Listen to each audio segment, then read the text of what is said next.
Verse 44. Somebody read for us. John chapter 1.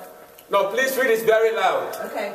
Now Philip was of Bethsaida, the city of Andrew and Peter.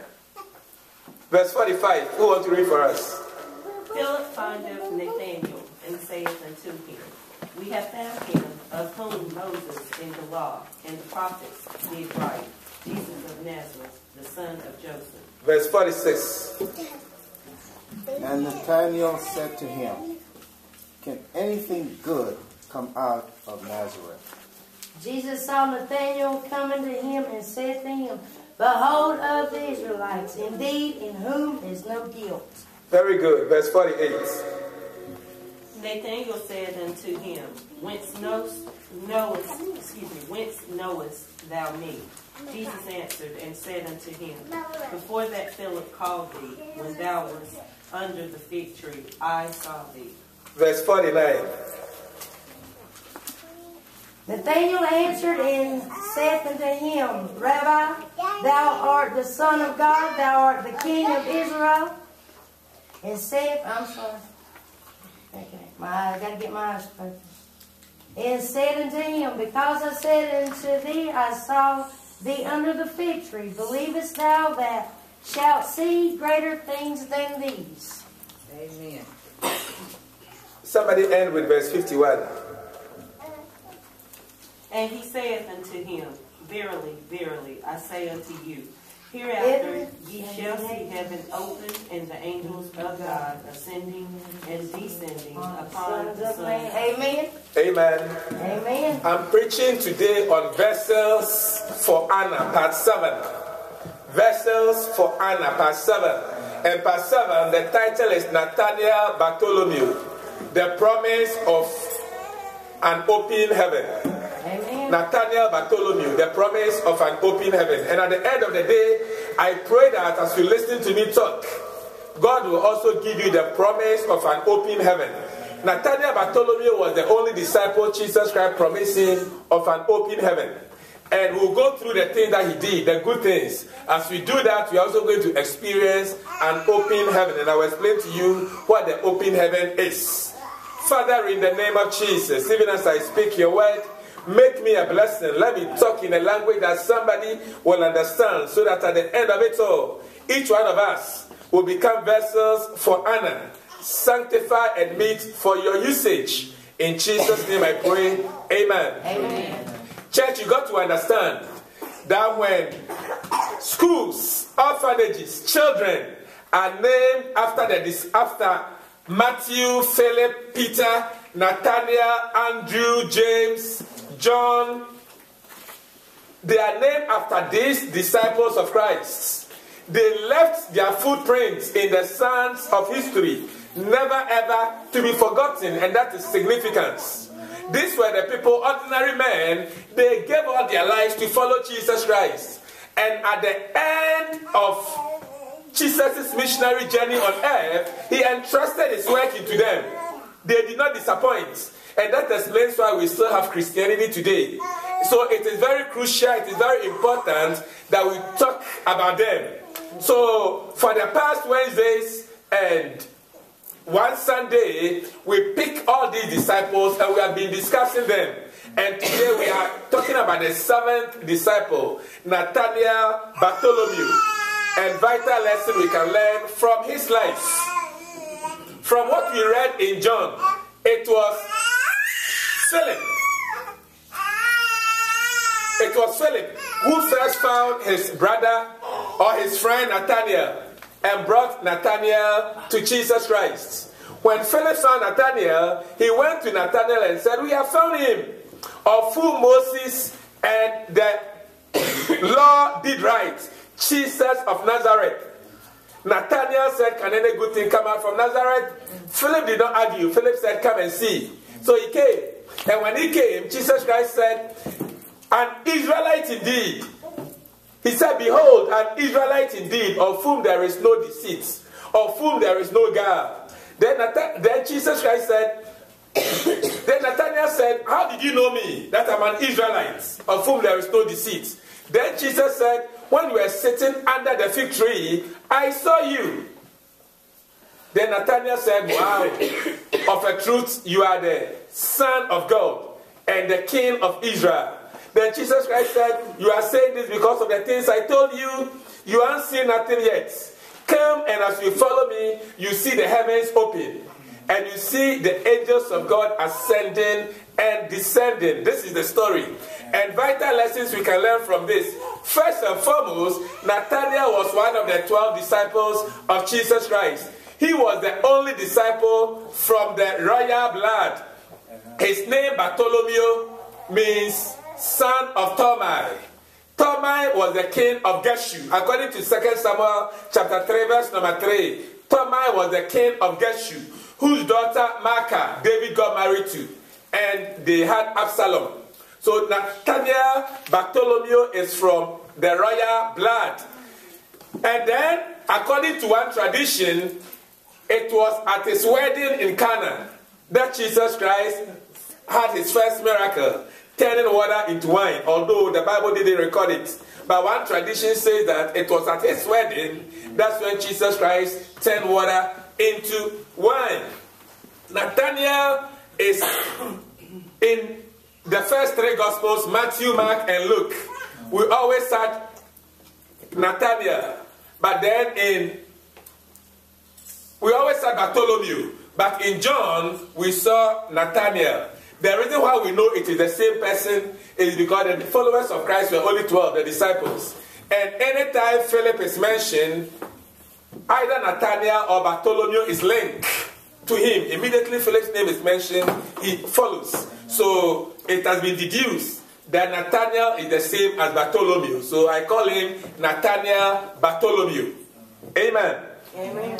So, Philip first found Jesus Christ. Next Wednesday we'll talk about Philip, but today we are talking about Nathanael. When Philip found Jesus, he went to Nathanael and said, we have found him, we have found him, we have found him. We have found him. He means that they were looking for him. I want you to understand, just as we are all in anticipation of the second coming of Christ, in those days, there were people who were also looking aggressively for the consolation of Israel, for the birth of Jesus Christ. They were always praying, expecting, searching everywhere. For instance, one of them was Simeon the priest. According to the Bible, Luke chapter 2, there was a priest in the Bible called Simeon, verses 25 through 32. We are not going to read. On the day when Jesus Christ was brought to the temple for dedication, Simeon held Jesus Christ and said, oh God, you can now let your servant depart in peace. I can now die in peace because you prophesied to me that I will never die until I see Jesus, the Redeemer, the Savior, the consolation of Israel. I've seen him, so I can die. I'm very happy. So Simeon the priest was another person who was in anticipation of the birth of Jesus Christ. Another person who was also expecting Jesus Christ to be born was a prophetess called Anna. Anna was 84 years of age. And the day Jesus Christ was brought to the temple, she held Jesus in Luke chapter 2, verses 36 through 38. She held Jesus Christ and spoke about Jesus Christ to all the people there, that this child is not an ordinary child. She is born for the rising and falling of many people. Amen. She is born to give hope to the Gentiles and restoration to Israel. Yes. Another person who was looking for the coming of Jesus Christ, the birth of Jesus Christ, is a man called Joseph of Arimathea. The Bible tells us in Mark chapter 15, verse number 43, that Joseph of Arimathea was always looking for the birth of Jesus. He was one of the 3 richest men in Israel in those days. Yet, he was always looking forward to the time Jesus Christ will be born. And when Jesus Christ was born, he followed Jesus. That explains why he went to Herod. Pontius Pilate collected the body of Jesus and put the body in his tomb because he knew he wasn't an ordinary man. When I talk to you about Eutychius, I'll let you understand. Eutychius' father, according to tradition, was one of the shepherds who were watching over their flocks by night when the angel of God appeared to them. So I want you to understand that there were people who were looking for the coming of Jesus Christ. And Nathanael, Bartholomew, and Philip were also among people who were always searching in anticipation of the coming of Jesus Christ. They were looking. So when Philip found Jesus, speedily he went to his friend Nathanael and said, "We have found him, we have found him. We have found him," so that they will all go and join his apostolic band. Is somebody understanding me? And when he told Nathanael, Nathanael was not too enthused. He was not too impressed about this.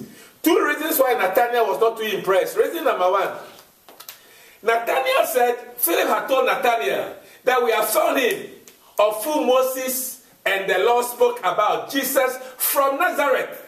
From Nazareth. That is what made Nathanael a bit skeptical and discouraging. Because as far as Nathanael is concerned, he was a great searcher of the scriptures.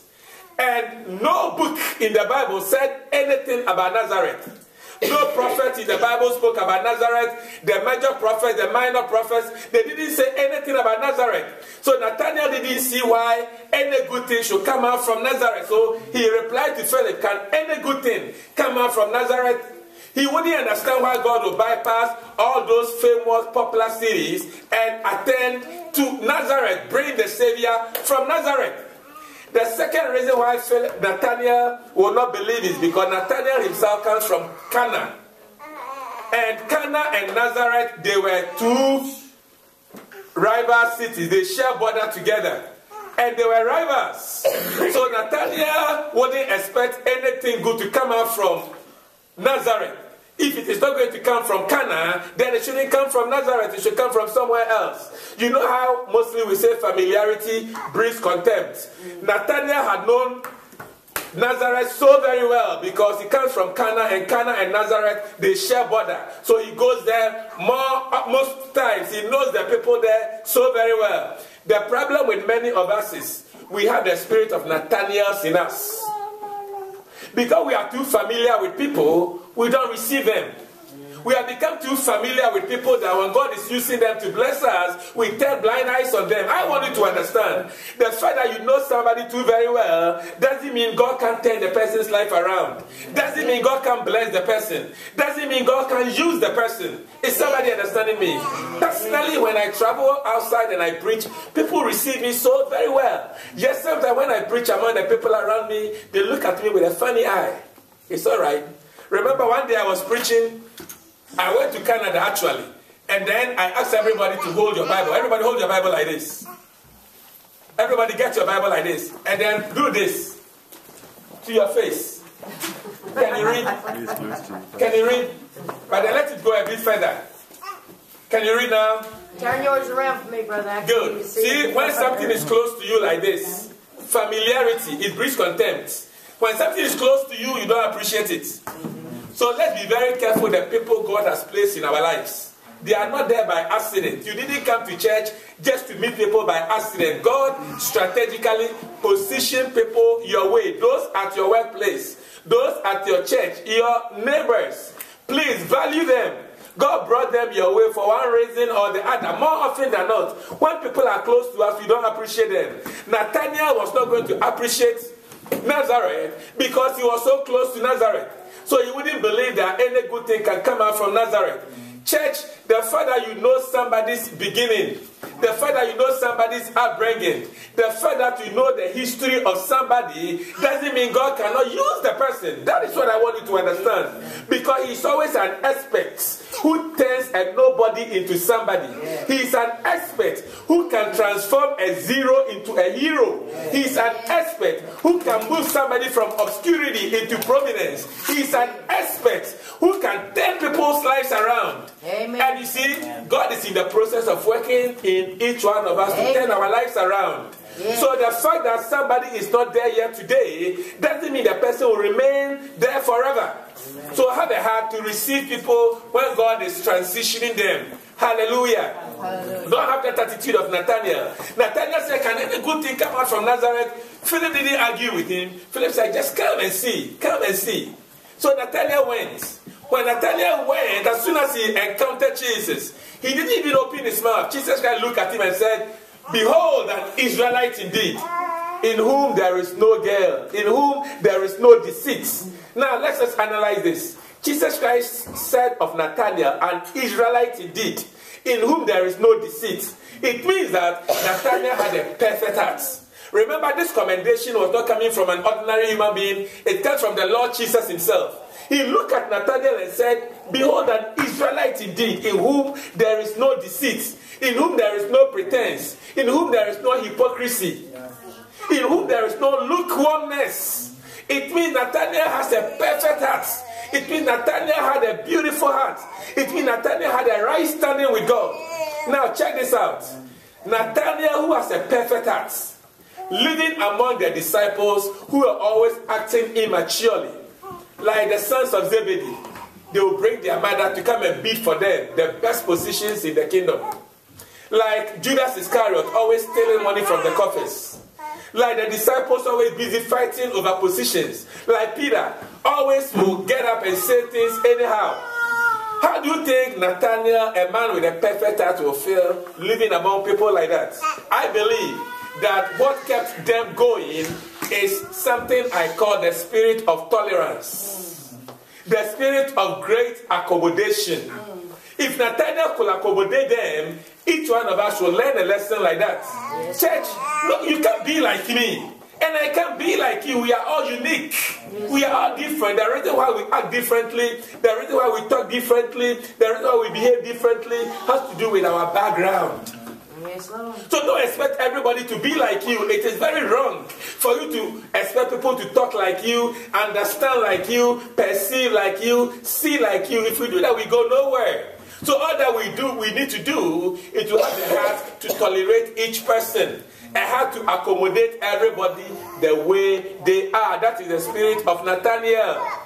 I pray the spirit of Nathanael upon you today so that you will learn to tolerate people. There is a scripture which says God is at work in us, yes, Lord, both to will and to do of his good pleasure.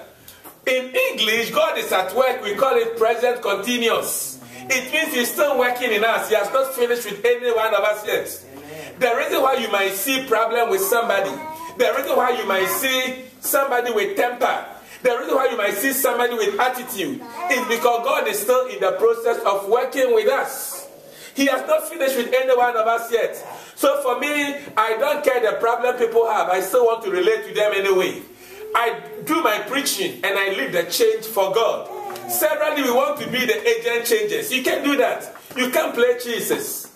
Do your part and let Jesus take his part. Amen. Amen. I'll always speak against smoking. I'll speak against drinking. I'll speak against coming to church late. I'll speak against every sin I know how. But it is not my responsibility to change people. That is the work of God. Amen. And God deals with everybody separately, differently. So the fact that you are not there yet doesn't mean I should look down upon you. The fact that you can't pray like me, the fact that you can't do the things I want you to do, doesn't mean I should belittle you. Amen. God is working in each one of us. Each one of us is like a work in progress in the eyes of God. So let us have the spirit of Nathanael and let us tolerate and accommodate everybody. Is somebody understanding me? Amen. If we do that, we will have less problem among us. Because several will become unnecessarily angry for nothing. Unnecessarily angry for nothing. Imagine somebody makes the preaching because somebody did something that he didn't like. Amen.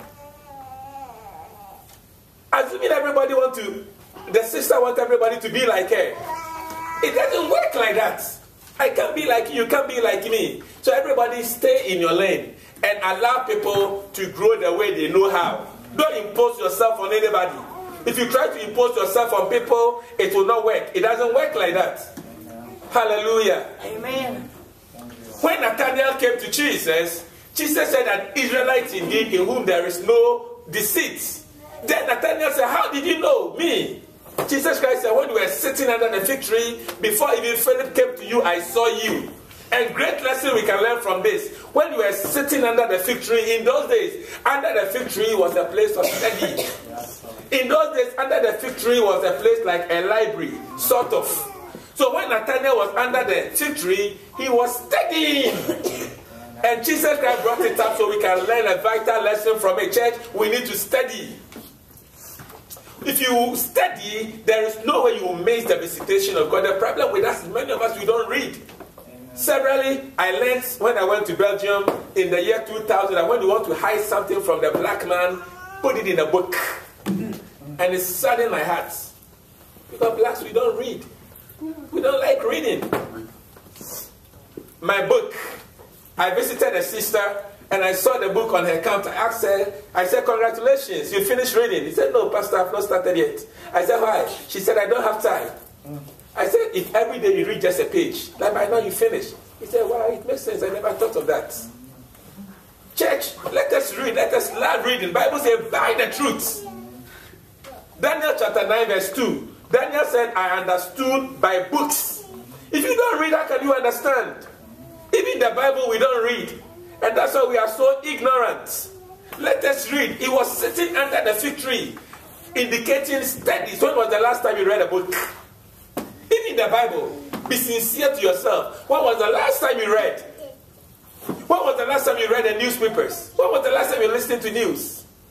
So because we don't read, we are so ignorant Christians. We don't know anything. All that we think about is speaking in tongues, praying, going to heaven. But the things around us, we don't know. We don't have any insight of.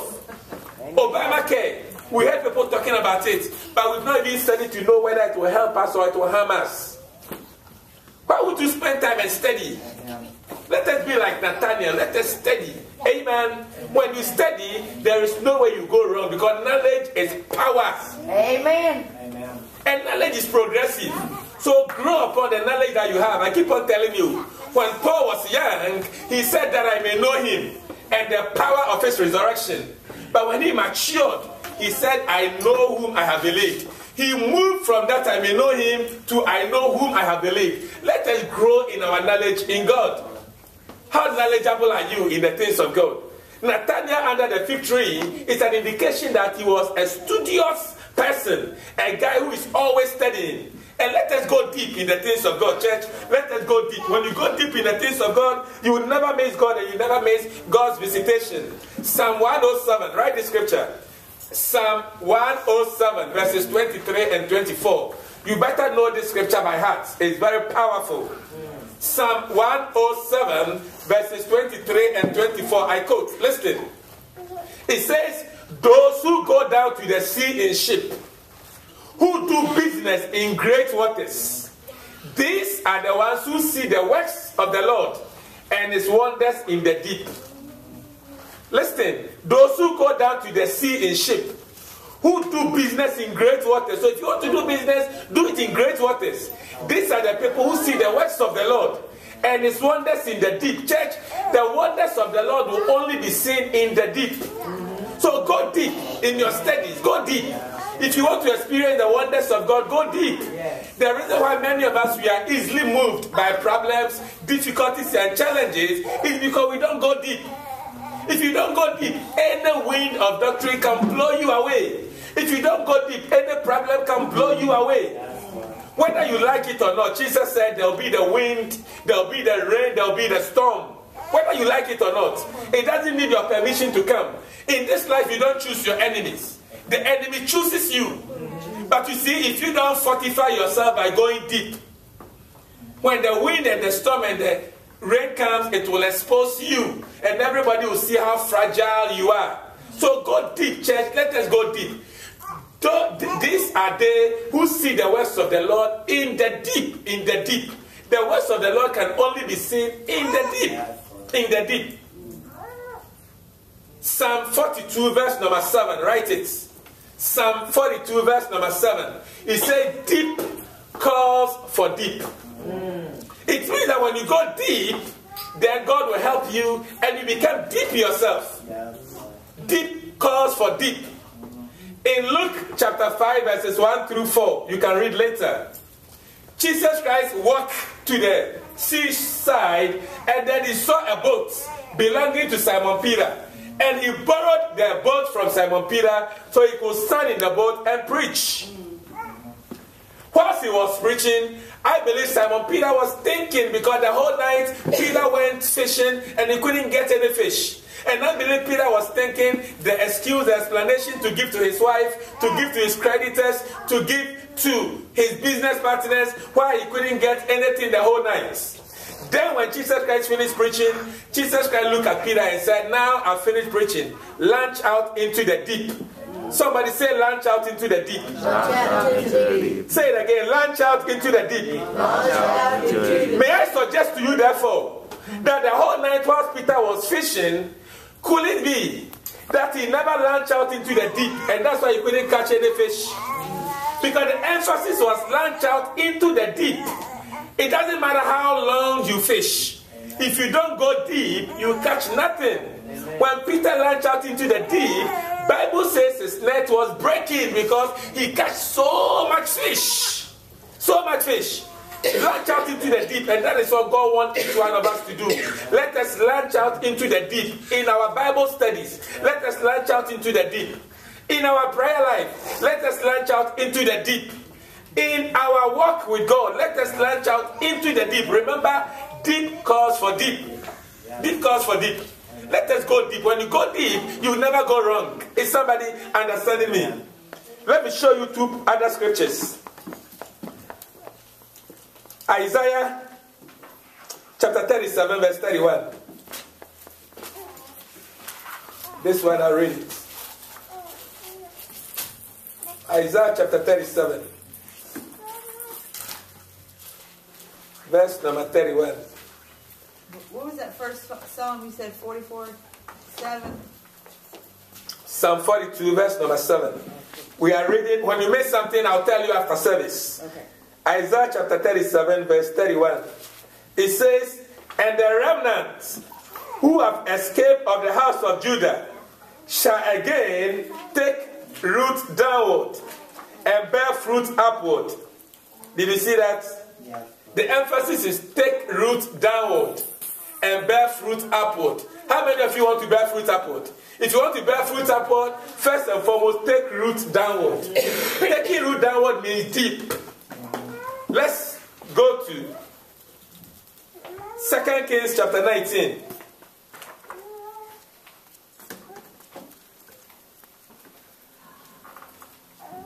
Second Kings chapter 19 verses 30.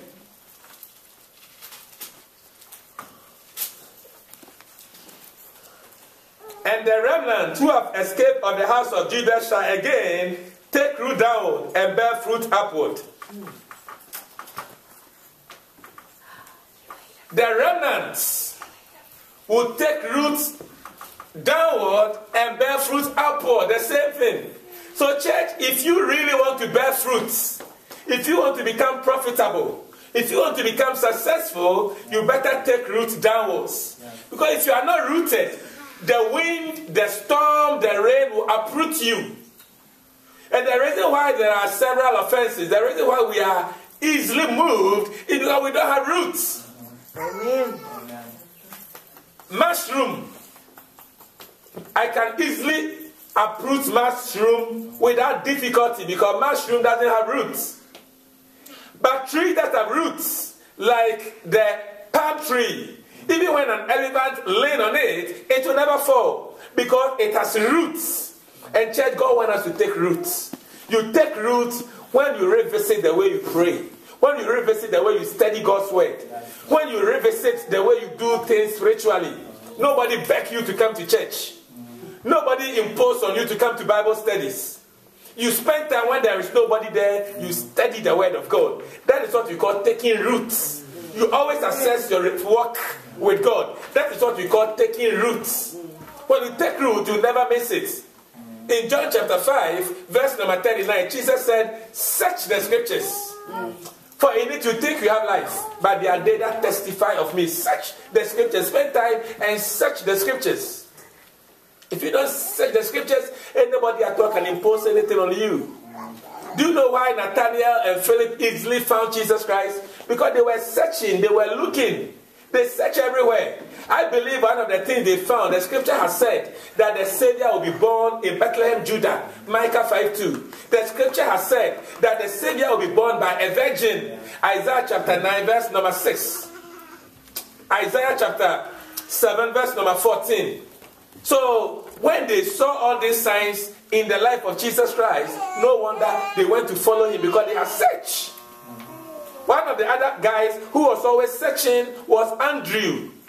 Andrew was a disciple of John the Baptist. So one day, I told you this, when Andrew was with John and he heard his master saying, "Behold, the Lamb of God that takes away the sin of the world," instantly, Andrew left John the Baptist and went to follow Jesus because he had been searching. And then what John the Baptist said confirmed to him that without controversy, Jesus Christ is the Messiah. Check, let us search the scriptures. Spend time and study the Bible. You don't know the harm you are doing to yourself when you don't study. Knowledge is progressive. So move from the things that you know. That is what Nathaniel did when he was sitting under the fig tree. Create a library in your house. Find a place where you study. Find a place where you keep your books so that you know what is going on. Spend time and listen to the news so that you know what is going on in the world. Know the things around you. Amen. Amen. Jesus Christ said, when we were sitting under the fig tree, I saw you. And that is what we want to do, Church of God. We want to know the Bible. We live in the time that many of us, we are not like Nathaniel. We don't know anything. We don't know the Bible. So, when people tell us anything at all, we accept. Study the scriptures. Spend time and take root downwards. When you take root downwards, you bear fruit upwards. Amen. Amen. If you are not bearing fruit, ask yourself why. It's because you are refusing to take root downwards. I pray for you that the eyes of your understanding will be enlightened so you will learn to take root downwards. Then Nathaniel said, listen. Nathaniel said, wow, you are really the Son of God and the King of Israel. He said, you are really the Son of God and the King of Israel. And each one of us should come to that level Nathaniel found himself by confessing that Jesus Christ is the Son of God and the King of Israel. This confession is crucial. It's crucial because Romans chapter 9 verses 9 and 10. It says, if we confess with our mouth the Lord Jesus and shall believe in our heart that God has raised him from the dead, we will be saved. Amen. So when we talk of salvation, it is when you believe in your heart and when you confess. And that was exactly what Nathaniel did. If you come to church and you have not made that confession, you are not a child of God. Church, Christianity is not churchianity. So it is not just coming to church. It is coming to church and also letting church come into you. Amen. Several people have passed through church, but church has not passed through them. Church passes through you when you make this declaration that Jesus Christ is really the Son of God and the King of Israel. Amen. Have you made that confession? Amen. The people around you, have they made that confession? Yes. Check this out. Jesus Christ was born in the manger, but that didn't make him a sheep, right? Right. It means that to come to church doesn't even make you a Christian. When you are born in a garage, it doesn't make you a car. So when you come to church always, it doesn't automatically make you a Christian. You become a Christian when you make this confession of a truth you are the Son of God, of a truth you are the King of Israel. That is, you receive him in your heart as your personal Savior, asking him to forgive you all your sins, making you a new person.